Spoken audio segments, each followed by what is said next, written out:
IAS ಅಧಿಕಾರಿ ಜ್ಞಾನೇಂದ್ರ ಕುಮಾರ್ ನಾಪತ್ತೆ ಕೇಸ್ಗೆ big twist ಸಿಕ್ಕಿದೆ.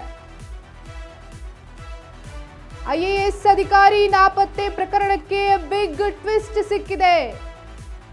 ಬೆಂಗಳೂರಿನಲ್ಲಿ ಗೃಹ ಸಚಿವ ಪ್ರಿಯಾಂಕ್ ಖರ್ಗೆ ಸ್ಪಷ್ಟನೆಯನ್ನ ಕೊಟ್ಟಿದ್ದಾರೆ.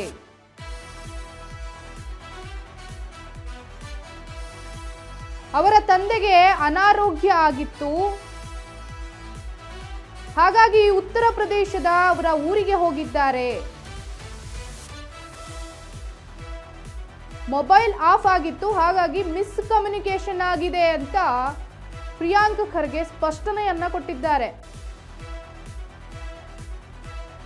ಅನಾರೋಗ್ಯಕ್ಕೆ ಈಡಾದಂತ ತಮ್ಮ ತಂದೆಯನ್ನ ನೋಡೋದಕ್ಕೆ ಐಎಎಸ್ ಅಧಿಕಾರಿ ಹೋಗಿದ್ರು, ಹಾಗಾಗಿ ಮಿಸ್ ಕಮ್ಯುನಿಕೇಶನ್ ಆಗಿದೆ. ಸಂಬಂಧಪಟ್ಟಂತ ಅಧಿಕಾರಿಗಳಿಗೆ ತಿಳಿಸಿಯೇ ಹೋಗಿದ್ದಾರೆ. ಐಟಿ ಅಥವಾ ಇಡಿ ಭಯಕ್ಕೆ ಅನ್ನೋದು ಸುಳ್ಳು ಅಂತ ಪ್ರಿಯಾಂಕ್ ಖರ್ಗೆ ಹೇಳಿಕೆಯನ್ನ ಕೊಟ್ಟಿದ್ದಾರೆ. ಖುದ್ದು ನಾನೇ ಮಾತನಾಡಿದ್ದೀನಿ, 2 ದಿನ ಬರ್ತೀನಿ ಅಂತ ಹೇಳಿದ್ದಾರೆ.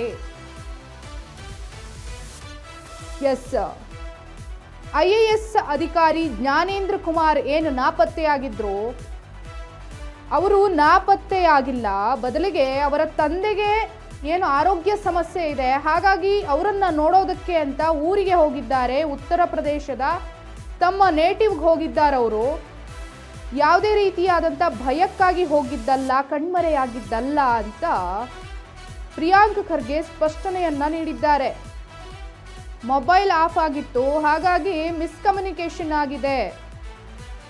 ಸಂಬಂಧಪಟ್ಟಂತ ಅಧಿಕಾರಿಗಳಿಗೆ ತಿಳಿಸಿನೇ ಹೋಗಿದ್ದಾರೆ. ಐಟಿ ಅಥವಾ ಇಡಿ ಭಯತ್ತೆ ಅವರ ಭಯಕ್ಕಾಗಿ ಏನು ಎಸ್ಕೇಪ್ ಆಗಿದ್ದಲ್ಲ ಅವರು. ಇದೆಲ್ಲ ಶುದ್ಧ ಸುಳ್ಳು, ನಾನೇ ಮಾತನಾಡಿದ್ದೀನಿ ಅಂತ ಹೇಳಿದ್ದಾರೆ. ಮುಂದೆ ಏನು ಮಾಡಬೇಕು ನೋಡೋಣ. ಅದು ಆಸ್ ಆಫ್ ನಾವು ನಮ್ಗೆ ಮಾಹಿತಿ ಏನಿರೋದು, ಲಾಸ್ಟ್ ಅವರು ಏರ್ಪೋರ್ಟಲ್ಲಿ ಕಂಡು ಬಂದರು ಅಂತ, ನಮ್ಮ ಕೆಂಪೇಗೌಡ ಇಂಟರ್ನ್ಯಾಷನಲ್ ಏರ್ಪೋರ್ಟ್ನಲ್ಲಿ. ಸೊ ಅಲ್ಲಿನೂ ಕೂಡ ನಮಗೆ ಕೆಲವು ಮಾಹಿತಿ ಲಭ್ಯ ಆಗಿದೆ. ಮುಂದಿನ ದಿಕ್ಕು ಹೇಗೆ, ಮುಂದಿನ ದಿಕ್ಕನ್ನ ನಾವು ಹೇಗೆ ನೋಡ್ಕೋಬೇಕು ಅಂದ್ಬಿಟ್ಟು ನೋಡ್ತೀವಿ. ಅದನ್ನು ಇನ್ನು ಯಾವುದೇ ಫಾರ್ಮಲ್ ಕಂಪ್ಲೇಂಟು ಅವ್ರ ಕುಟುಂಬದವರಾಗಲಿ ಅಥವಾ ಬೇರೆಯವ್ರು ಯಾರನ್ನ ಆಗಲಿ ಲಾಡ್ಜ್ ಮಾಡಿಲ್ಲ. ಮತ್ತು ಇವತ್ತು ಕೂಡ ಬೆಳಗ್ಗೆಯಿಂದ ಮಾಧ್ಯಮದಲ್ಲಿ ಪ್ರಸಾರ ಆಗ್ತಾ ಇದೆ. ಎಲ್ಲ ಅವರ ಸಂಪರ್ಕ ಕಡಿತ ಆಗಿದೆ, ಸಂಪರ್ಕಕ್ಕೂ ಸಿಗ್ತಾ ಇಲ್ಲ ಅವರು.